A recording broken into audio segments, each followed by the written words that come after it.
رسول اللہ صلی اللہ علیہ وسلم نے فرمایا، ماہ رمضان بابرکت مہینہ اور خدا کی بارگاہ میں واپس پلٹنے کا مہینہ ہے۔ یہ توبہ استغفار، آتش جہنم سے آزاد ہونے اور جنت تک پہنچنے کا مہینہ ہے۔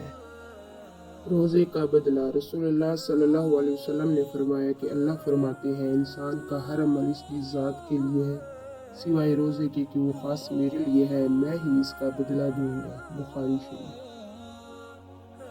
رمضان وہ مہینہ ہے جس کے پہلے 10 دن رحمت کے ہیں، دوسرے 10 دن مغفرت کے ہوتے ہیں اور آخری 10 دن تو آگ جہنم سے آزادی حاصل کر لینے کے ہوتے ہیں۔ عشرہ رحمت۔ رب اغفر وارحم وانت خیر الراحمین۔ اے ہمارے رب، مجھے بخش دے، مجھ پر رحم فرما، تو سب سے بہتر رحم فرمانے والا ہے۔ عشرہ مغفرت۔ استغفر اللہ ربی من کل ذنب واتوب الیہ۔ میں اللہ سے تمام گناہوں کی بخشش مانگتا ہوں جو میرا رب ہے اور اسی کی طرف رجوع کرتا ہوں۔